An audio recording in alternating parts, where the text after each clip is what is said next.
eso nunca funcionará. ¿Puede haber una frase más desmoralizadora que esta?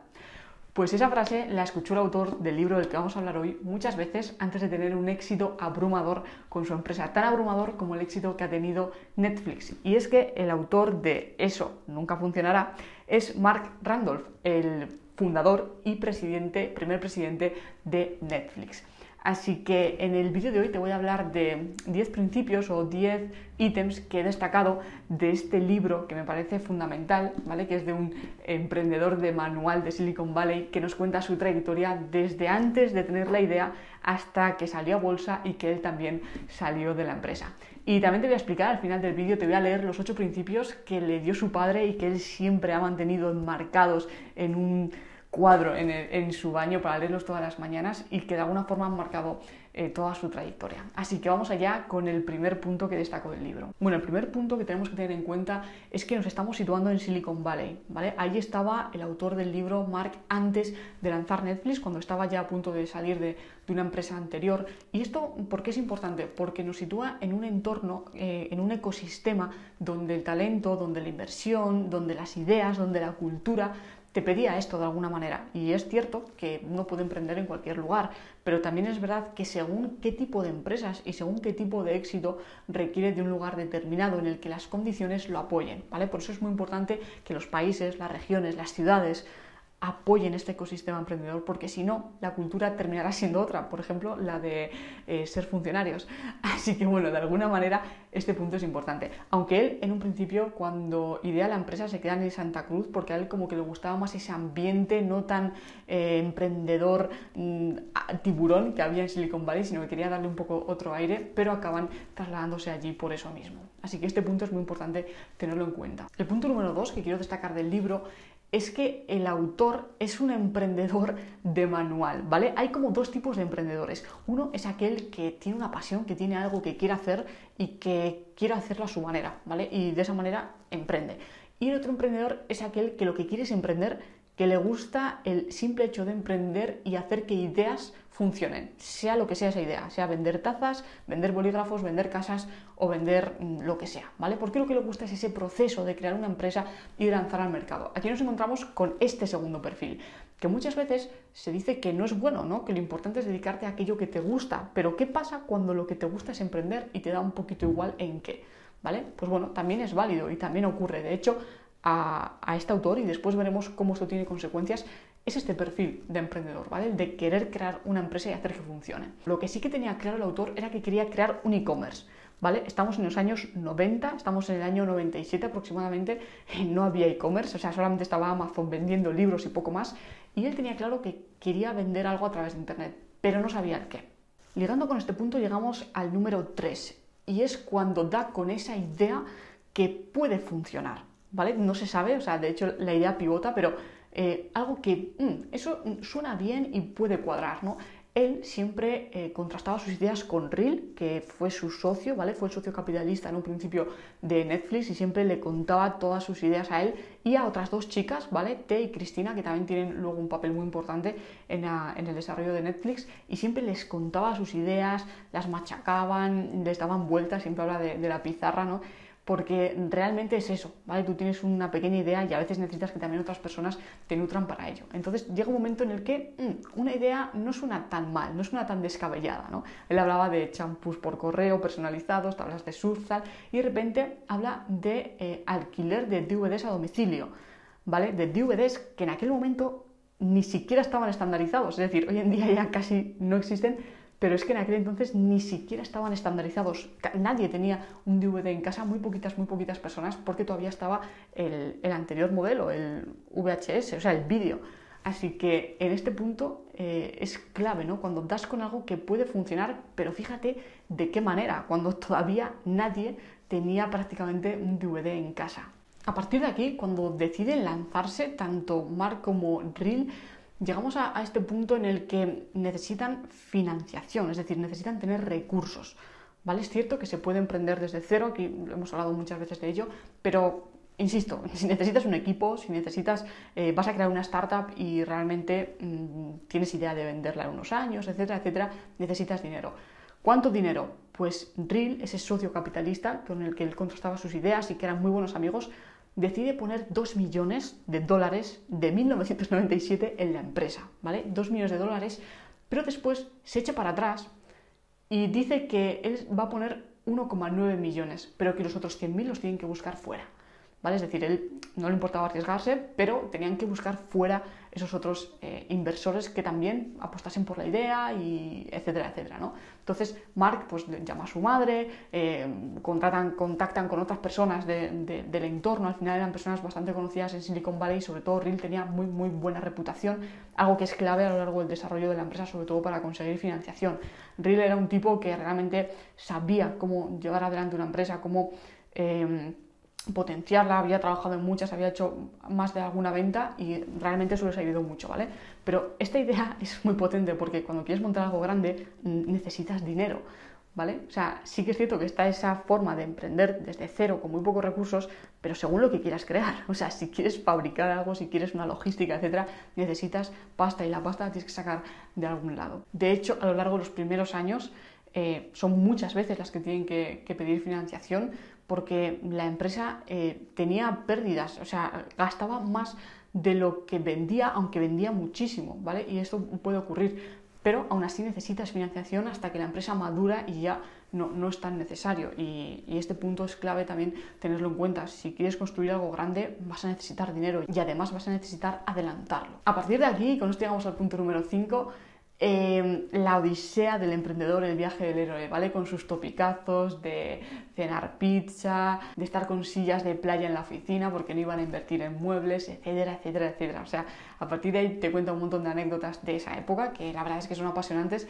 y realmente te meten en la piel, ¿no? de esta persona y de cómo lo vivió todo. Así que no tenemos que olvidar que el viaje del héroe es muy entretenido, casi todas las películas tienen un viaje del héroe, pero que vivirlo es duro de narices. Punto número 6 que quiero destacar del libro, y no tiene ningún orden, ¿vale? No es que unos sean más importantes que otros, la importancia que le da al equipo y al talento. O sea, y cómo captaban talento pagándoles menos porque no tenían recursos, ¿vale? Pero dándoles algo que a ellos les pudiese interesar.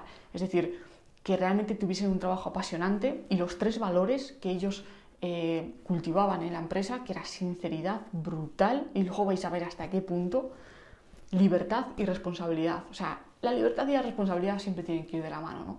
Y aquí te cuento anécdotas como de un trabajador que en un momento dado le dice que su novia vivía en San Diego, creo que era, y que solicitaba a ver si podía teletrabajar de viernes a lunes y volver a la empresa el martes y estar ahí, y el viernes volver a marcharse y tal.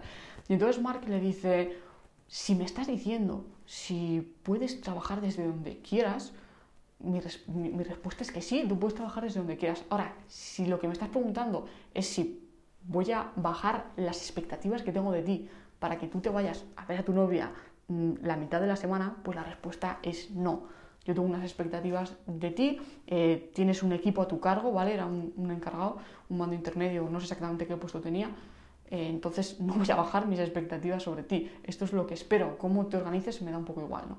Y después dice que a los pocos días ya estaba soltero, ¿no? O sea, realmente no le dijo que no, le dijo un poco tú sabrás, pero ya sabes el trabajo que tienes que hacer y un poco lo que se espera de ti. Si tú crees que viajando todas las semanas vas a poder mantener a tu equipo, el que estás enfrente de ellos, productivos, y vas a poder sacar el trabajo adelante, pues bueno, hazlo. Y bueno, realmente pues se dio cuenta de que no. Entonces esto también lo tenemos que tener en cuenta. Da igual cómo lo hagas, dónde. Ellos siempre dicen que no tenían horarios fijos, hay mucha gente que trabajaba por la noche, otros que tal, pero lo que se pedían eran pues los resultados, ¿no? Y que la gente realmente cumpliese. Y esto lo debían hacer con creces y bueno, imaginaos, ¿no? La cultura allí del emprendimiento, del meter muchas horas, etcétera, etcétera. Bueno, punto número 7, y este sí que me parece muy duro, pero muy importante que lo tengamos en cuenta, ¿vale? Y habla de no confundir a los clientes. Cuando Netflix empezó, ¿vale? Con esto de los DVDs, vendía y alquilaba DVDs. Las ventas suponían más del 90% de los ingresos en un inicio, y los alquileres, pues una parte residual de un 5% o algo así. Entonces llega un momento en el que ellos se dan cuenta de que eso no tiene sentido, ¿vale? Que para empezar incluso Amazon iba a empezar a vender seguramente DVDs dentro de poco, y que donde ellos querían centrarse era en el alquiler. Y además no querían confundir a los clientes con vendo y alquilo, no. Una cosa clara.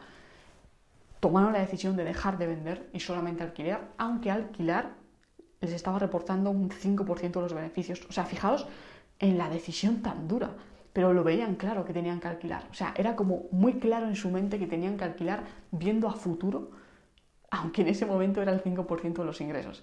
Y ese tipo de decisiones se repiten, ¿vale? Después ellos, cuando estaban con el alquiler de películas, pues alquilaban una a una, ¿vale? Y luego crearon también ese sistema de suscripción, ¿vale? Tú pagabas tanto al mes y podías devolver todas las que quisieras y etcétera, etcétera.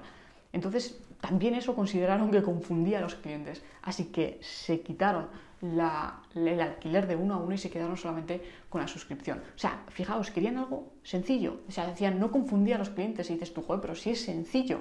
Ya, pues no, más sencillo todavía, ¿vale? Y cómo nosotros a veces complicamos nuestros negocios haciendo cosas súper complejas cuando a veces lo que mejor y más funciona es algo simple, o sea, muy sencillo de entender, que no haya la opción de que la gente se disperse o que no lo entienda. Punto número 8 que hemos nombrado brevemente, la sinceridad brutal que tenían y que es necesaria para que una empresa siga adelante. Es decir, si solamente decimos lo guapos y lo buenos que somos, pues no vamos a mejorar y no vamos a ir a ningún sitio.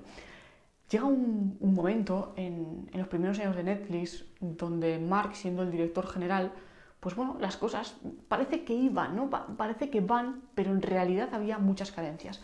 Y Reel, el socio capitalista, un día va a la oficina y va con su presentación de PowerPoint, ¿no? Que el otro se cabrea un montón, le dice que lo que le tenga que decir que se lo diga, etcétera, etcétera. Y básicamente lo que le dice es que no cree que esté capacitado para dirigir la empresa solo, ¿vale? Es decir, le dice todas las cosas que hace bien, le dice todas las cosas que hace mal, ¿vale? El típico bocadillo de mierda, ¿no? Normalmente se le llama sándwich, pero aquí dice bocadillo de mierda, es decir, te digo algo bueno, te digo algo malo, te digo algo bueno.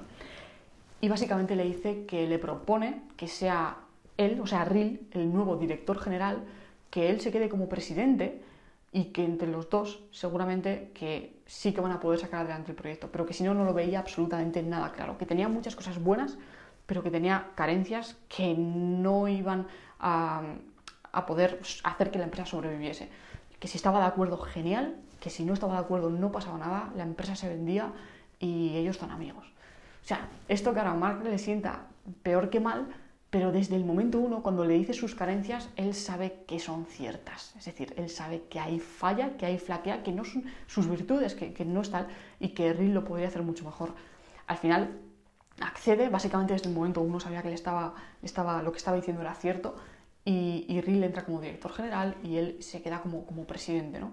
Pero es que además de eso le dice que como él entra como director general, parte de las acciones que tenía él se las tenía que dar, porque no se las quería pedir al resto de inversores y tal, entonces era como que había que dar más, ¿no? Y cualquiera en su situación diría, pero bueno, ¿cómo le puede estar pidiendo tanto? O sea, ¿cómo puede y cómo el otro puede acceder, ¿no? Pues sí, y por acceder a eso, Netflix llegó a donde llegó, ¿vale? O sea, es así, de lo contrario, posiblemente no se hubiese quedado ni en una parte de lo que es hoy. Entonces, bueno, ahí negocian el tema de las acciones y demás, pero fijaos, o sea, la mentalidad de todo lo que tienes que dar y todo lo que dio hizo que después ganase mucho más, ¿vale? Y a veces el ego no nos permite tomar estas decisiones. Punto número 9. Salida a bolsa, ¿vale? Unos años después, ¿vale? Igual creo que son como unos 5 años después de la creación y posterior salida de Mark de la empresa. Básicamente la salida a bolsa pues una locura, a partir de ese momento él se plantea que ya no necesita trabajar, que tiene dinero más que de sobra, que puede hacer lo que quiera, etcétera, etcétera. Sigue trabajando durante varios años en la empresa hasta que se da cuenta de que no aporta el valor que necesita la empresa en ese momento, ¿vale? Esto es algo que él reflexiona a lo largo de todo el libro, ¿no? De ese equipo inicial, de gente generalista que era capaz de hacer de todo, etcétera, etcétera, a cómo después iban necesitando otros perfiles. Y en estas contracciones de la empresa llega un punto que también lo escribe en el libro, en el que tienen que despedir al 40% de la plantilla, ¿vale? Porque si no se hubiesen ido a pique, ¿vale? Ya os he dicho que la empresa, aunque vendía mucho, perdía dinero. Entonces, realmente fue, pues bueno, obviamente uno de los momentos más difíciles de su vida, pero había que hacerlo, si no, no era posible. Y él se da cuenta de que efectivamente él también tenía unas habilidades para poner en marcha negocios que después, una vez que el negocio ya funcionaba, ya era un empresón de la leche, pues ya él sentía que no aportaba tanto, ¿no? Entonces sí que llega un momento en el que se dedica a un proyecto muy concreto para sacarlo adelante, está unos meses y cuando acaba, pues se da cuenta de que su etapa en la empresa ha acabado y empieza a hacer lo que realmente él sabe que se le da bien, ¿no? Que es ayudar a otras empresas y en un momento dado incluso lanzar otros proyectos y demás, porque ahí es donde él disfruta, donde a él le gusta y donde realmente aporta valor, ¿no? Y esto también es muy importante. A veces nos acomodamos, pero esa comodidad en realidad es una incomodidad, porque estás haciendo lo que no te gusta, sabes que no estás aportando todo el valor que puedes, etcétera, etcétera, etcétera. Así que este punto también, bueno, pues brutal y que algunas veces lo sabemos, pero cuesta, ¿no?, llevarlo a cabo.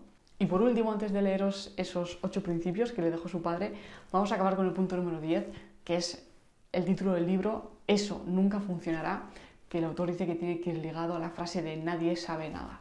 Es decir, nadie sabe, en realidad, cuando alguien te dice eso no va a funcionar, o eso sí, o eso, o sea, nadie sabe nada. O sea, hay cosas que es imposible saberlas, simplemente hay que ir trabajándolas poco a poco, ir escuchando y tener los ojos bien abiertos y saber si hay que abandonar algo, cuándo hay que abandonarlo, como ellos abandonaron cosas que estaban incluso funcionando para después, pues bueno, seguir por un camino, ¿no? Entonces, hace esa reflexión, eso nunca funcionará, es tan cierto como que nadie sabe nada.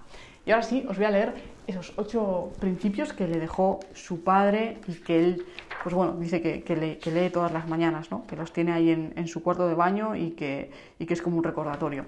El primero de los 8 es: haz como mínimo el 10% más de lo que te piden. El 2, nunca le presentes a nadie tus opiniones sobre cosas que no conoces como si fueran hechos. Esto exige mucho cuidado y disciplina. 3. Sé siempre amable y considerado, tanto con tus superiores como con tus inferiores. 4. No lances reproches ni te quejes. Limítate a la crítica seria y constructiva. 5. No tengas miedo de tomar decisiones cuando tienes hechos en los que basarlas. La importancia de las decisiones. 6. Cuantifica las cosas siempre que sea posible. Ellos estaban obsesionados con medirlo todo, ¿vale? Era de los primeros e-commerce y podían medirlo todos y aquello era una locura. 7. Sé abierto de mente. Y 8. Sé puntual. Así que bueno, con esto el resumen del libro Eso nunca funcionará, del fundador de Netflix. Merece la pena, es un libro llevadero, 350 páginas aproximadamente, llenas de sabiduría, de experiencia y que realmente pueden ayudarte en tu camino hacia tu propio éxito personal. Muchas gracias por ver el vídeo. Si te ha gustado, como siempre, compártelo, suscríbete y nos vemos en el siguiente. ¡Chao!